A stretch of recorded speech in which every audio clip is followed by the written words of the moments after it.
Hello, and welcome to 100% Real with Ruby. Today, I have the Tom back. We come at you with anti-wellness winkery, and this one is kind of stopping us sabotaging ourselves because when it comes to our physique goals, most of the time, what we've been fed, what we've been taught is ways to get there that get a before and after photo really fast because that's what sells, that's what gets money. And it's also stuff that just makes us feel good because we're seeing progress pretty quickly along the way. And you know what? You actually do, especially at first. That's what newbie gains are. Like, we get caught up in the hype, in the dopamine of seeing our body change or seeing or feeling differently from introducing new things, from changing things up. But that wears off over time. And if we aren't setting goals the right way, if our intentions aren't aligned, and if we don't even know how to get there in a way that has an after, a forever after, then we're going to keep ourselves in that same spiral. And most of the time, because things work, no matter what it is that you do, even if it's the most ridiculous approach ever, it's going to work when you're new to any kind of stimulus. And that's why it is so easy to go back to when things stop working, when you feel uncomfortable with your body. So with that, I'm going to let Tom kind of introduce this whole concept with that, because goals aren't just about setting goals. We need to actually bring in some reflection on why haven't your goal setting intentions got you to where you wanted to be or where you want to be in the past. Yeah, so I think one useful way to think about the goal setting process is you're setting up a North Star. You're taking an opportunity to sit there and reflect not just on what you'd like to have, but on what has got you to the point that you're at just now. Because quite often when I work with a new person, everyone wants the same thing, right? As a coach, you'll ask people, what are your goals? And everyone wants to build a bit of muscle and lose a bit of fat. That is what broadly this industry is built upon. And I work with a lot of people who want to do strength competitions. And even there, the goal is, I want to build a bit of muscle, I want to lose a bit of fat. Until you're working with like athletes, that is going to be the standard goal. And so that answer isn't necessarily as interesting to me as, okay, what does that actually look like? Like, what is the endpoint that we're aiming for here? In most instances, what I'll find is that the goals people have contain a lot more muscle than they would think. And so why this goal setting process is so useful is because it allows us to therefore think like, right, okay, if that's the outcome that you want, what is necessary to get there? Because if it was going to be easy to get there, if the way that you needed to get to your goal was simply that you needed to adopt a calorie deficit and maintain that for 12 weeks, as you'll see in all of these 12-week transformations, then everyone would be there already, right? If your goal involves building a lot of muscle, that has to be the priority. And the reason that that is so important is because there are going to be times during that process where you will feel uncomfortable. And knowing that that process, as uncomfortable as it is going to lead to the outcome that you want, enables you to push through that discomfort. An analogy would be, if you wanted to climb a mountain, if your goal was to stand on top of a mountain, you're going to have to put up with quite a few periods of time when your legs are tired and you're climbing something that's difficult. But that climbing something that's difficult and that leg tiredness is worth it because of the outcome that you're going to get at the end. If you're looking to build muscle, there are going to be times when your clothes don't fit as nicely as you want them. There are going to be times when you don't look quote unquote beach ready. There are going to be times when maybe your physique looks a little bit worse. And that's because you end up in this really uncomfortable halfway point where you haven't built loads of muscle yet, but also you're not lean anymore. And so it needs to be a little bit uncomfortable. And I'm not saying that everybody has to bulk. I'm not saying that everybody has to gain a bunch of body fat. I think the listeners are intelligent enough to know that. But what I am saying is, if your goal is a specific outcome, in most instances, you're not going to look like that outcome until you get there. And so you have to set some intentions and you have to set yourself on a path that you know is going to lead to where you want to be. And that'll help you to put up with the discomfort along the way. I mean, Ruby, when you're working with someone, let's say someone comes to you and they're like, right, I want to build some muscle and I want to lose some fat. In my experience, those people will want to change a lot of things all at once. Say I came to you and I says, right, I want to build some muscle and lose some fat. What would be the things that you would ask me? Like, how would you approach that in such a way that we could create the path that we need to go on? I think when many people have the whole idea of building muscle and losing fat, there has been like this whole push for body recomposition. You can do both things at once. And there's this whole eat in a slight deficit because then you'll be able to lose fat and you can still build muscle. And there's this issue where we are impatient as fuck as it is. And if we keep trying to reach both things at the same time, let's try to do a tiny little deficit, let's try to build muscle, you're going to keep yourself in a tailspin because what have you actually tried this whole time? That is probably the most fundamental piece to moving forward, because we can't just say, let's go to Puerto Rico. I don't know why the freaking hell I said Puerto Rico out of everywhere, but let's go to Puerto Rico.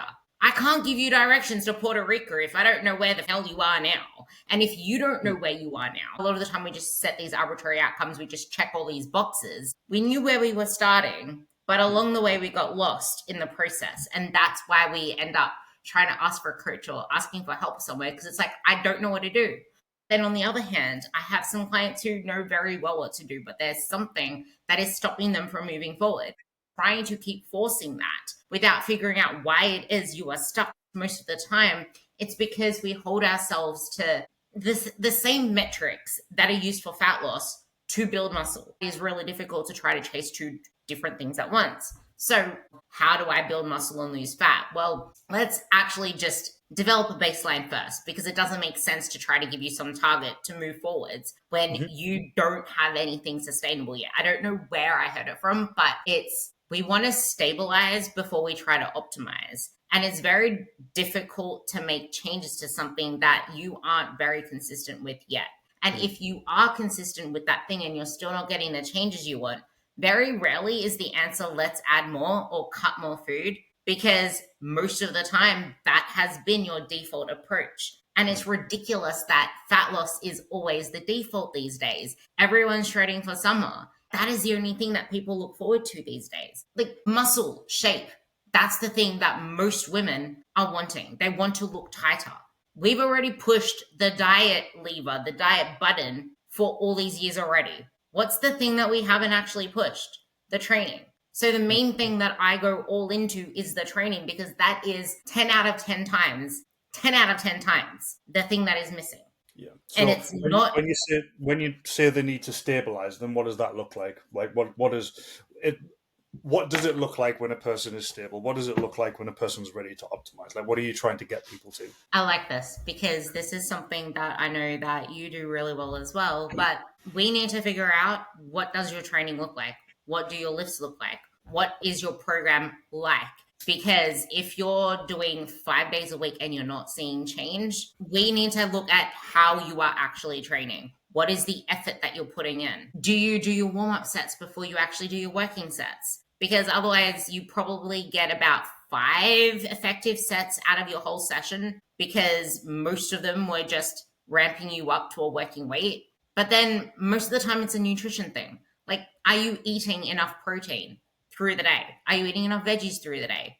Do you have any consistency in your day-to-day routine? Because if we don't have some consistent basis to go off with that, or if you're only aware of your food on the weekdays and then on the weekends you don't even know what happens, we need to get some form of stable meals of eating. Let's figure out, what is it you're eating in a day? Let's track it. Let's take photos of it. Let's put it into MyFitnessPal. Let's see where your baseline is at. And most of the time, there is something that pops up in that process where it's not even a numerical issue. It's, I didn't realize that I was having all these nibbles before, or I didn't realize how little protein I was having. So It's basically that. How would you usually stabilize someone? Because this is the biggest part, but we also need to figure out what was holding him back. So how would you approach that in a sense of knowing that we also want to direct ourselves forward? We need to get you looking forward to something.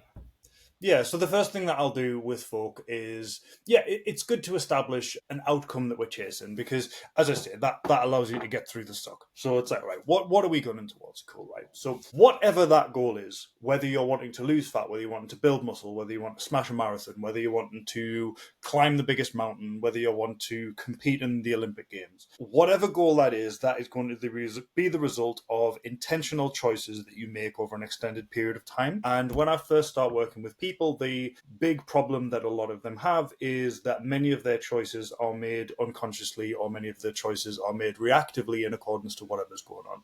So I'll work with someone and they eat really well during the week, and then the weekend goes to shit because they're out of routine. Or they'll eat really well until they've had a hard day at work, and then their eating goes to shit. Something like that. And so the first thing that I like to establish is exactly as you've said, intentional food choices where you're eating regular meals at regular times, ensuring you're eating enough vegetables, ensuring you're eating enough protein. I also like to help people, or ask people to help themselves, to work on a little bit of resilience, because there is never going to be a consistently easy 6 to 12 months of life. That is not going to happen. For the next whatever time period is required for you to achieve the goal that you want to achieve, something's going to go wrong. You're going to have a hard week at work. Your kid's going to be a knobhead. There's going to be something that goes on that makes things a bit more difficult. And so you need the resilience to be able to deal with that without resorting to rotting in bed instead of going to the gym, without resorting to eating as many biscuits as you physically can in a short space of time. Like, there has to be something there. So I like to work a lot with people on some degree of regulation, on some degree of self-checking, on some degree of taking time to reflect, regulate yourself. And I also encourage people to get like a hobby.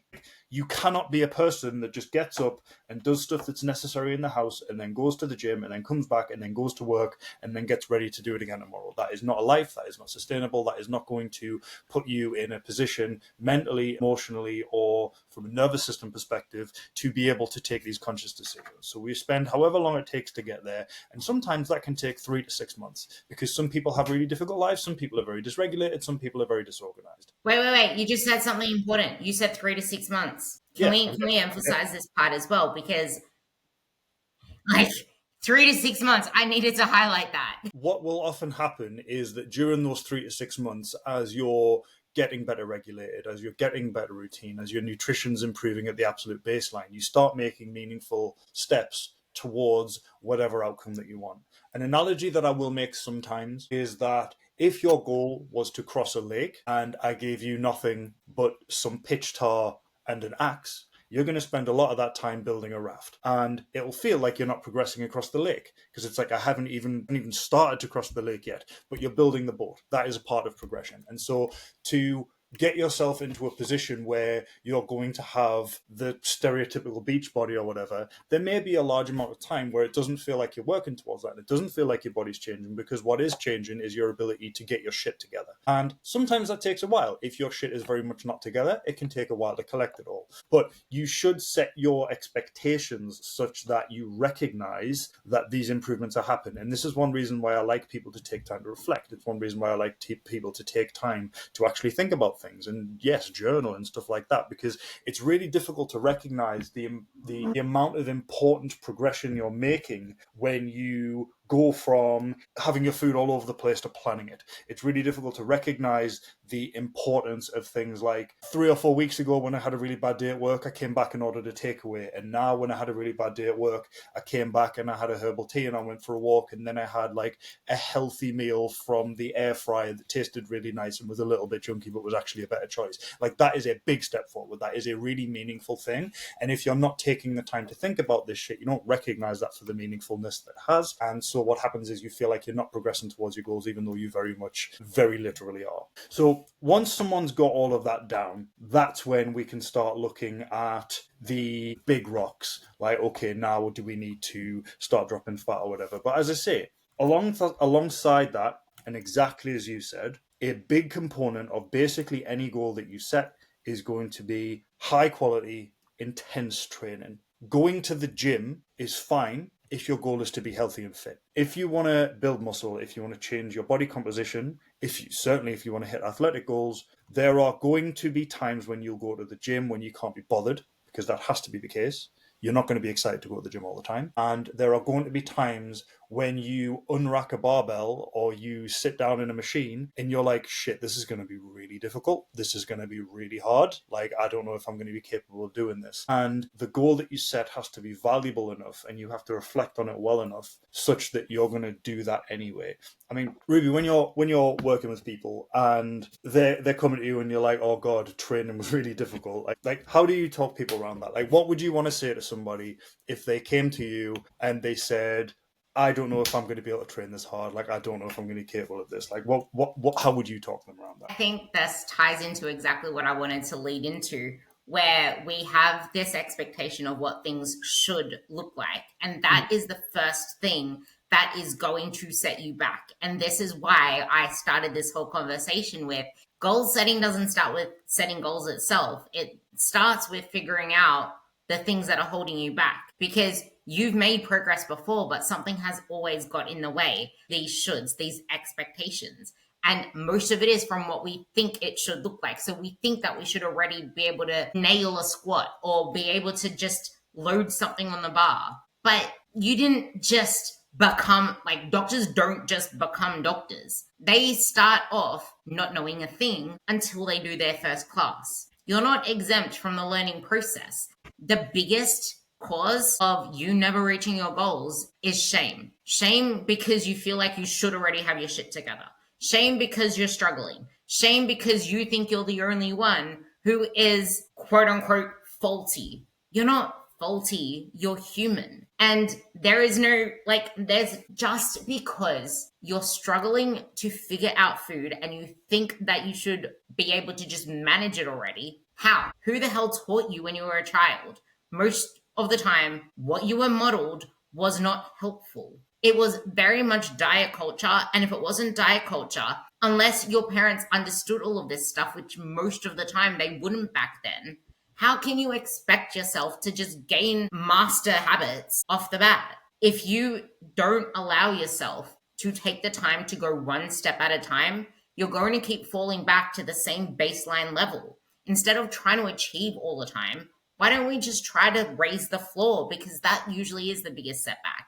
It's not what you do on your good days when you're motivated. It's what you do the majority of the time, because that's life. And I have this client that continually, well, thinks that she's the only one that experiences this. And then I have another client who is the exact same, who thinks that she's the only one who experiences this. So I find it funny that it's like, you're not the only ones experiencing this. And I bet that I can say that every single client has their own thing that they think they're the only ones experiencing. But the main part of this, which ties it all together, is random off plan things, or this coming up, you getting sick. I know that we spoke about it in a different podcast where we were talking about injuries. Real good podcast that Tom and I did. It's not the rarity. It is the majority. Life is always going to happen. You're always going to be stressed out. You said something there as well, Tom. There was the thing where you mentioned building the raft. Have you heard of that axe analogy where it's like, do you want to keep trying to whack a tree with a blunt axe, or do you want to take the however many hours to sharpen the axe and just get it over and done with? Like, would you rather just work hard or work effectively? And I think this ties into the whole training thing as well. We start off with this particular thing in mind. They start realizing that there's actually something on the other side where you can enjoy food, where it's not all about scales and progress photos. You're allowed to allow your goals to pivot with you. And if we don't accept that and realize, hey, there are some greater things out there, or hold ourselves to, oh my God, what if I let myself go? We're going to stay stuck in that same cycle. So how can we actually get these all-encompassing goals that can excite us forward? You're going to start off at a baseline level, yes. You're not going to be great, yes. Squats, deadlifts, bench, they're complex movements, but they're freaking empowering. But they are skills that you learn, and over time you get better at them. And you might unlock a huge 5 kilo PB just from a slight technique change. But you also need to be in the know of what what progress in real life looks like, because it's not always PRs every week, and it can't be that every week, because that just means your training's ineffective. You just went too soft to start with, and what were you doing those weeks? Explain that. A good way to look at this is that when you first start training, you're going to progress really, really quickly. If you've never been to the gym before, if I show you a picture of a barbell, you're going to get stronger by just conceptualizing weight in space. However, once you've been training for like 3 to 6 months, if you've been training with intensity, some people this can be for years if they don't train with any particular plan. But once you've been training for a little while and your body's made all of the normal neurological changes that it's going to make as a complete beginner, and once you've got up to a basic level of strength, that progression is going to slow right down. And so, as I said, the best way that I think to think of this is if you add 2.5 kilos to the bar every week for a year, you've added 130 kilos to the bar. So if you're going to expect yourself to be able to add 2.5 kilos to the bar every week, you are going to be very disappointed, because what that would mean is after 3 years, you've added nearly 400 kilos to the bar. And I don't know about any of you, but I'm probably never going to squat 420 kilos. So even if you start with just the barbell, that kind of progression is not going to happen that quickly.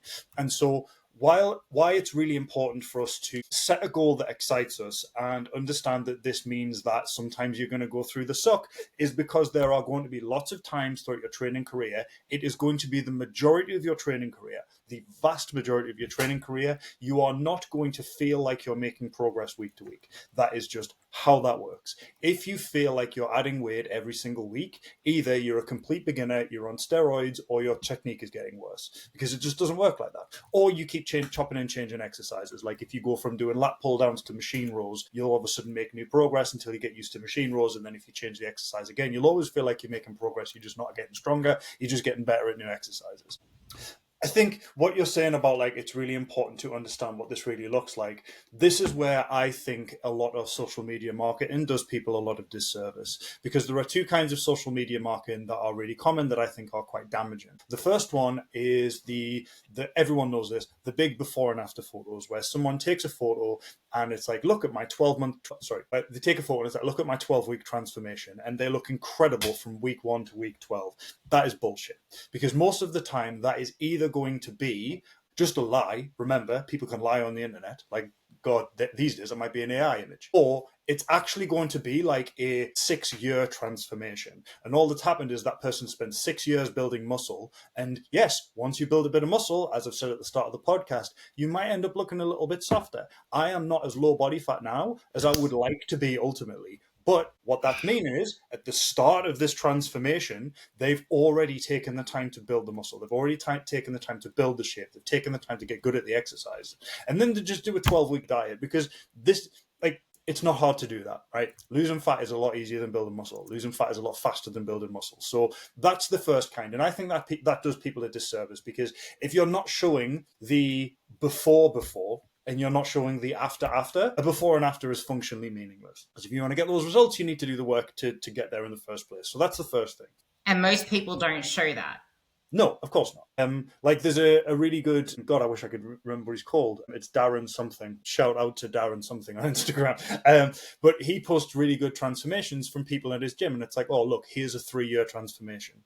Like, that's really cool. And that's really good. The other kind of social media marketing that pisses me off, and I think does people a significant disservice, and I don't want to be misogynistic, but it's always female creators that post this kind of content. Always. It is the content that is especially like booty content. Or like, this is how I built my back or whatever.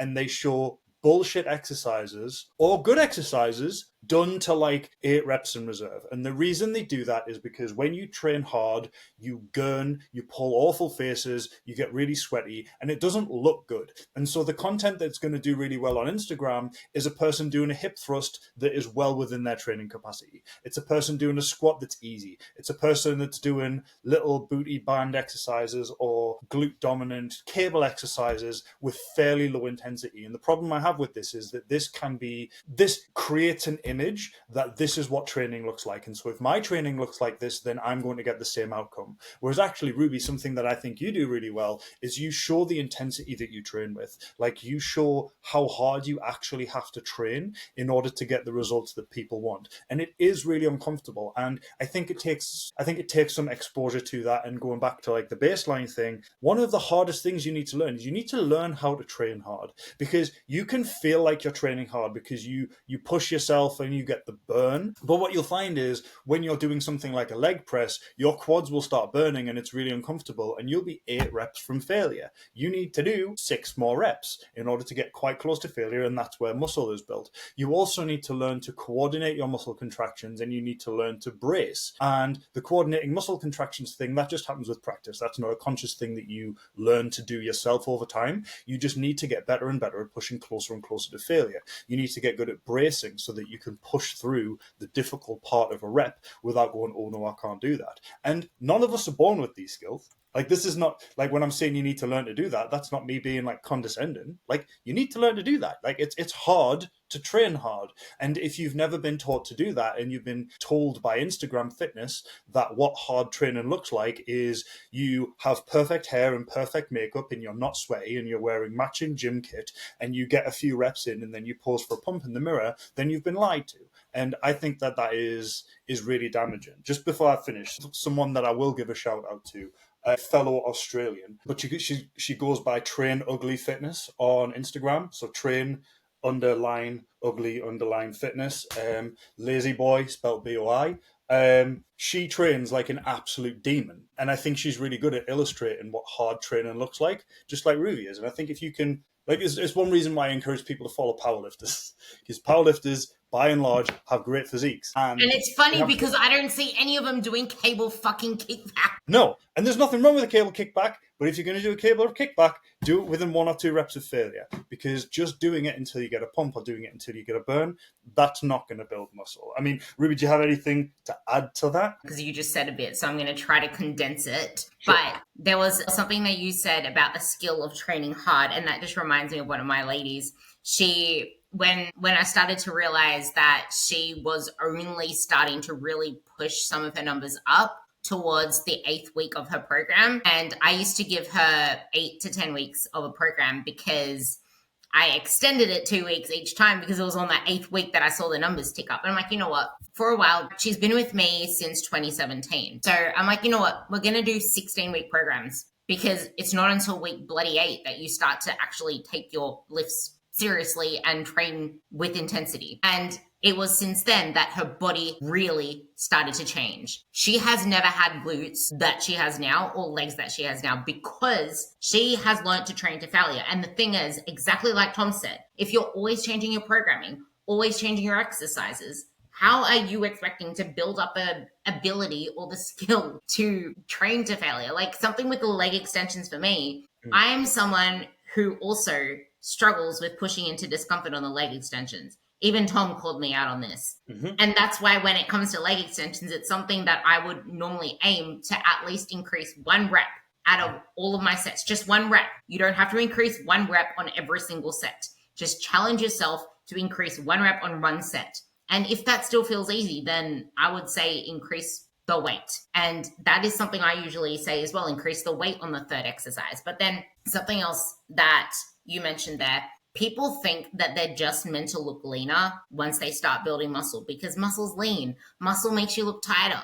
Yeah, it does. In the whole mathematical equation by the end, once you've built sufficient muscle.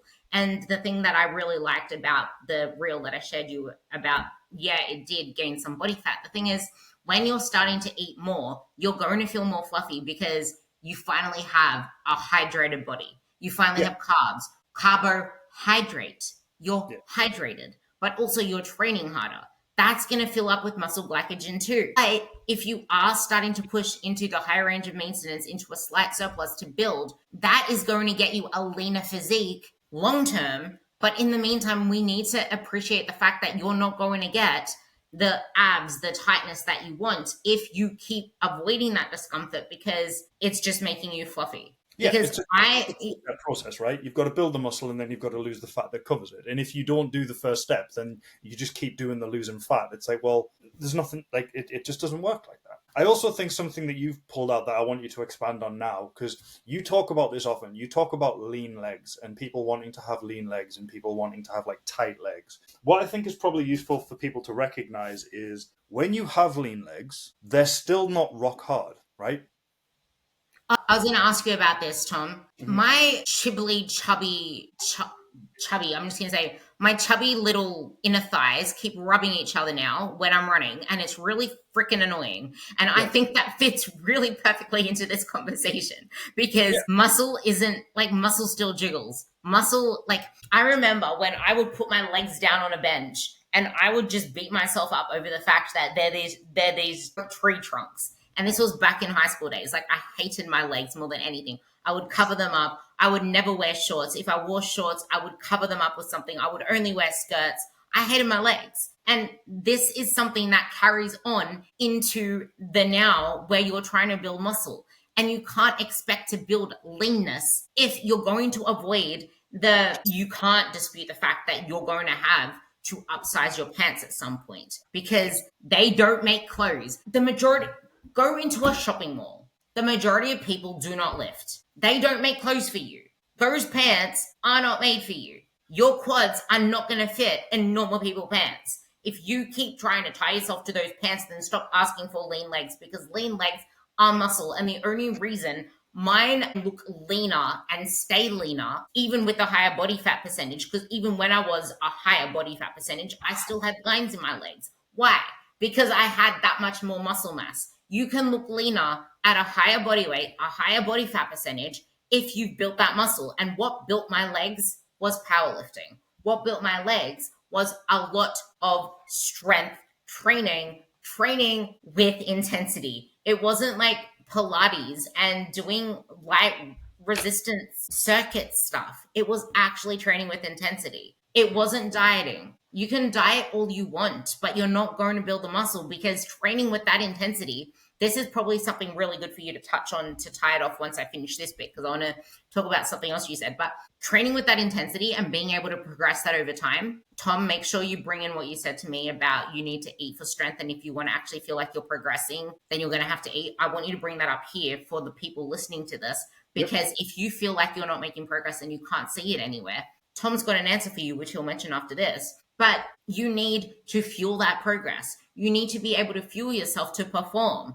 Performance is what drives physique. But back to the whole, because you mentioned this, and I think it's important. We want to set goals that excite us. And I'm human. This is something that plagues me all the time, which is why I've been very indecisive with my goals, talking about pull-ups, because pull-ups, as much as I wanted to have like gnarly weighted pull-ups and making them look beastly, every single time I go do them, I hate them because I always feel like I'm getting worse.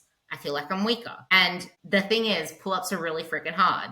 If you're expecting it to be easy to get to some outcome, like you mentioned at the start, if you're expecting it to be a smooth road, to not have ups and downs in progress, to be able to just progress linearly there, you're going to let yourself down the moment it gets hard, the moment you come up against resistance. And the same with my deadlifts. I had to regress my deadlifts because I overshot them. But then in regressing them to bring them up again, that is what builds the base. And that's something to bring in mind here as well. You don't get stronger at something or better at something by continuing to hammer it. There are other things underneath. But what I wanted to quickly tie my bow on so you can finalize with yours. If you're expecting to create the most wonderful garden and you plant the seeds and then you start watering the seeds because you have this initial motivation, you just set the goal. I can just imagine it playing there and I'm going to have some pink flowers here. You have every like amazing intention and you show up, you water, you show up, you water. But then as soon as you don't see the changes anymore, you're not seeing anything happen, you get disheartened. You're not seeing anything there. So then you stop watering them. What do? Say that the seeds didn't work? Or is it the fact that you expected to see the changes really soon? Because that's what muscle building is. If you want to go into a fat loss phase, you wouldn't even be considering seeds. You would go get artificial plants and plant them right there because you would see changes like that. And if you're not seeing fat loss changes within 3 to 4 months, 3 months, I would say, then you're not in a calorie deficit and your process isn't working because fat loss is fast. Muscle building is really slow. And that's why you don't start a fat loss phase in fat loss because that hasn't worked for you. You need to figure out and stabilize where you are now, figure out what has held you back before, troubleshoot that, and then get into it. But just to tie the bow on something I mentioned at the beginning, so then you can finish it off. Don't go doing the whole build muscle, lose fat at the same time because you have the opportunity to be eating around 2,000 calories. The majority of women will be around 1,800 to 2,400, around there. But if you're going to try and do a little tiny little deficit and hardly really lose weight, you're going to be struggling to live in today's modern environment, wanting to socialize. Any little thing that you have over is going to take you out of a deficit. So you're just eating little calories for nothing, not seeing any fat loss, but you're not really eating enough to perform and fuel yourself properly, especially if you haven't learned how to do that. So technically you're doing nothing. That is why I'm so adamant on that part. So now tie it off with you. Yeah. Trying to pick up a thread from that. So, I mean, There's 3 threads. Take them all. One thing that you did mention was that you're not going to build muscle from doing lots of circuits and stuff. You need to train with intensity. I think it's important to define what intensity is, because doing circuits and things like that is really difficult. Like circuit training is really hard. And you are training with intensity, but there's different kinds of intensity. So there's anaerobic intensity, like what you get in circuits, where you're completely out of breath and you feel absolutely exhausted. Like, that is intense. But the intensity that we need is the ability to push your muscles close to failure. Now, what failure is when no matter how hard you push, your muscle can't lift the weight anymore. And that's what takes time, and that's what you have to learn how to do. And it's a very different kind of intensity, and it can feel very uncomfortable until you get better at it. So that's something that I think people who are coming to this from like a circuit training background, it's something that you need to think about, because you will not get that "I'm completely out of breath, I'm absolutely destroyed" feeling from a good lifting session. What you'll get instead is the feeling of momentary failure a few times, where you really have to dig in deep and scrunch your face up and push really hard through a rep. But then 2 minutes later, you're not out of breath, because that's not how lifting works. Maybe on like a back squat, obviously. You know what I mean? Something else that you said, which I think is like if you're going to build muscle, you're not going to fit into clothes. I think that ties into what you were saying at the end there, which is that, yes, what you can do and what society tells you to do, especially if you're a woman, is if you're not happy with your body, what you need to do is you need to eat less. And you need to make yourself smaller, and you need to make sure that you fit into the smallest clothes, and you need to make sure that you're less and less and less and less. And that can work for some people. And there are some people out there who, at the end, their legs will never rub together, and they will fit into in the UK, it'll be like a size 6 to 8. I don't know what the sizing works like in Australia. Like over here, our size 4 is a size 0 in the US. Our sizing's weird. But yeah, like some people will end up very, very small. Some people have a very slight bone structure. Some people are quite naturally of having a relatively low appetite. And that's fine. And there's nothing wrong with that. Like I've worked with a few women who, at the end of everything, they're like 45 kilos, and they're light and they're healthy and they're fast on their feet and they're happy, and that's fine. But that's not everyone, right? Like, I'm never going to be 6'5". It is what it is. I think people always miss the height when it comes to that stuff. They just see a weight. Yeah, but in addition, like, there are men who are my height who look great at like 70 kilos. And they're really lean, and they're slight, and they do lots of running, and they're happy with that. And there's nothing wrong with that. But that's not my bone structure. I have relatively wide hips, and I have a relatively short torso. There's nothing I can do about that.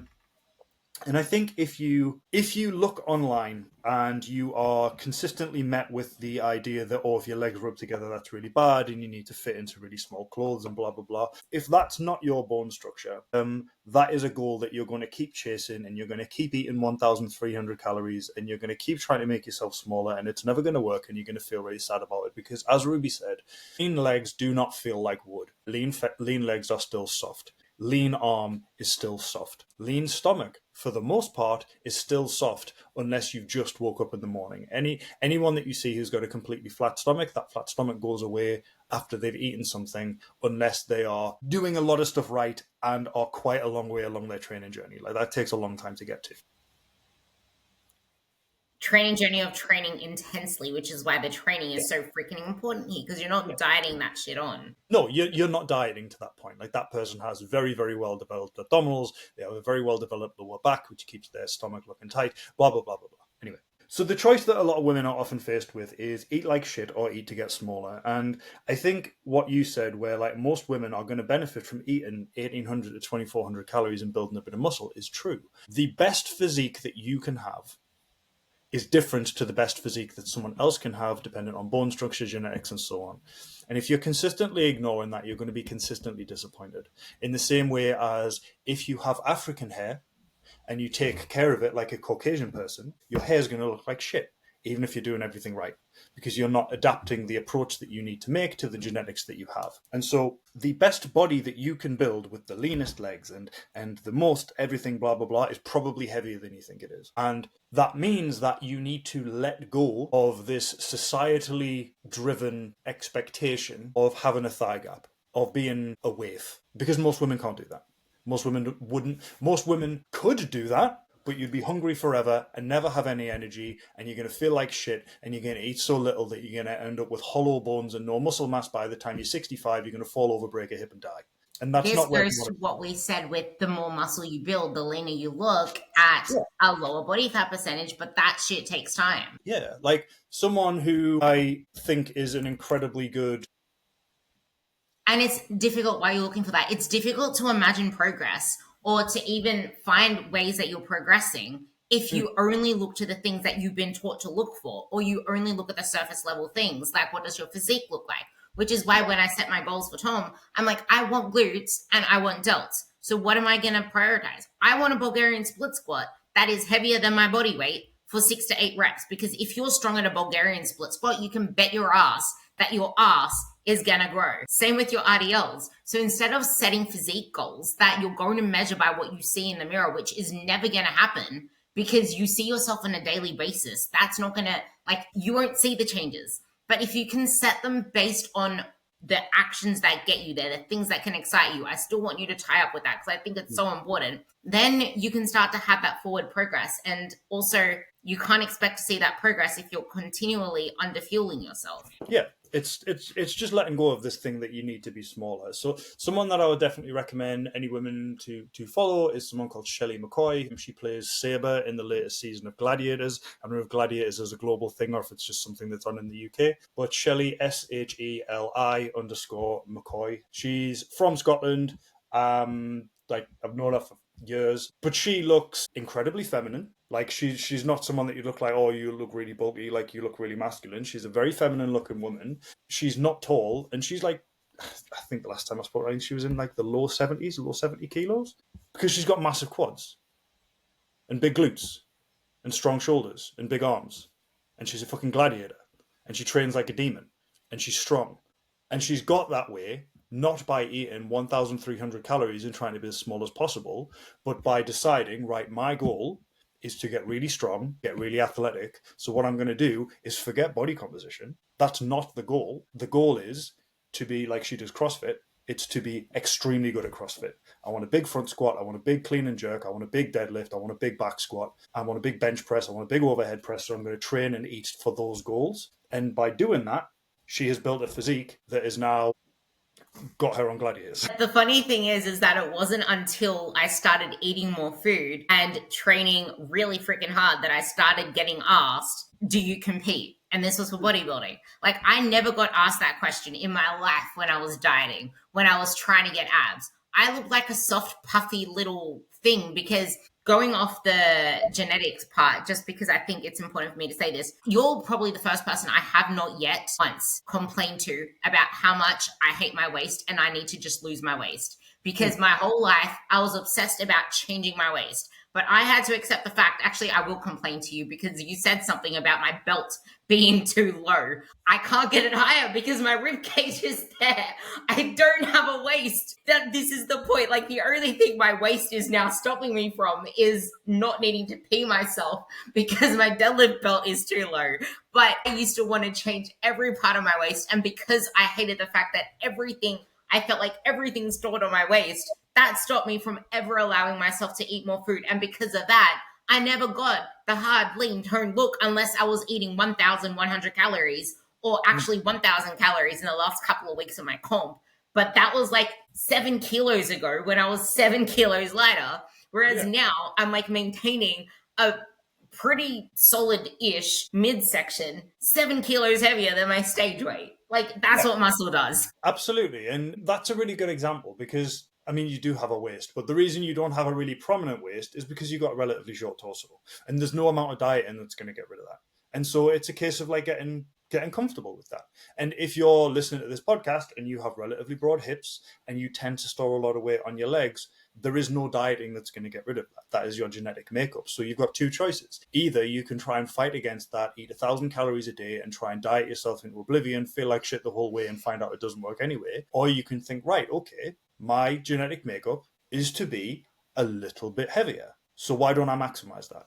Why don't I build some muscle? Why don't I make my body look awesome and make it look feminine and make it look lean and make it look strong? But that's not going to happen at 50 kilos unless you're 3 foot tall. Like, it might happen at a little bit heavier. And the route to get there is through making yourself powerful, making yourself strong. And if the idea of being powerful and strong doesn't appeal to you because you're thinking, well, I don't want to be powerful and strong because I'm a woman, then that's something that you need to. I loved that. I think you should really I think the message of all of this is get curious about your goals, get curious about why you want certain things, and get curious about your way there. Because chances are you're listening to this and you're in your 30s, your 40s, your 50s. You bet everything that you have tried at least one thing in your past. So figure out what it is that has held you back, because you can hire the best coach in the world and you're still never going to get there if you don't challenge your thinking and change how you see things, because you're going to keep holding yourself back.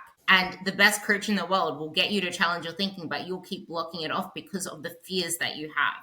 But you want to see change and you want to change your physique, you need to stop using fat loss metrics for aesthetic goals, because they are two different things. Aesthetics demand building muscle, working on performance, and it's a positive focus. Whereas fat loss, weight loss, that's more a negative thing where you're thinking of deprivation. Like there's a place for fat loss, but we want it to be short, sharp, and efficient. Otherwise, you're just going to be trying to get by on 1,300 calories a day, never actually eating 1,300 calories a day, because my left ass cheek eats that much. I could not even get through a friggin', like, I could not do one day on 1,300 calories. Most of you would not be able to get through a day on 1,300 calories if you tracked your food accurately and that sort of stuff. But I'm tying it off there. I know that Tom has to jet, but I'm hoping you got a lot out of this. If you had to leave them with two things that they can focus on if they want to build this lean physique, they've been trying for years, but nothing has really worked, or it's worked and then progress just stopped and they found themselves in old patterns, what would you say to them? Train and eat in such a way that you can build up to being able to squat 140 kilos for a single. That is a more than reasonable goal for any woman. And if you get there, then you will have stronger and leaner legs. And if you don't get there and you only get to 120, you'll still have stronger and leaner legs.